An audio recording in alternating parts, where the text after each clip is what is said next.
ကမှာဘသူ့ကိုချစ်ဆုံးလဲလို့မေး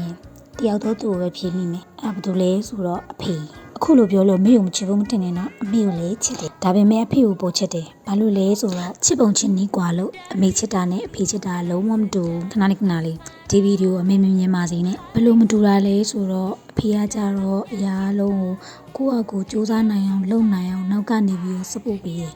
စပို့ပေးရဆိုတာလည်းမတူဘူးနော်ဘလို့မျိုးလဲဆိုတော့ကြတော့တခုခုဆိုရင်သမီးနေကိုယ်တိုင်လုပ်ဘီနာနဲ့ဖေးကြည့်ပေးမယ်မှားသည်ဖြစ်စေမှန်သည်ဖြစ်စေအနောက်ကနေတွန်းအားပေးတယ်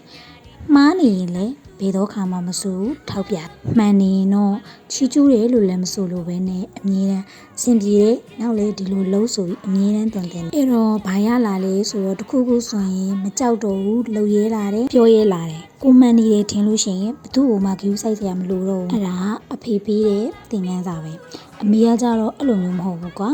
အမေကကြတော့ဒီရာဆိုရင်သူကိုယ်တိုင်ပဲလိုက်လို့တဲ့အဲ့တော့ကိုရီးယားမလုပ်တတ်တော့ဥပမာဟင်းချက်တာတို့ဘာလို့ပေါ့ဒီနေ့ကြော်ပြသွားတာကြတော့ပြောင်းမှုတောင်းကြော်လေးပေါ့နော်ပြောင်းမှုတောင်းကြော်လေးအဲ့လိုမျိုးလေးကျွတ်လေးပေါ့နော်အပြင်သားလေးကကျွတ်ပြီးအထဲသားလေးကဣပြီးတော့ရမ်းဆောက်လို့ကောင်းပါတယ်ကျေးဇူးပေးရတဲ့အတွက်လည်းကျေးဇူးတင်ပါတယ်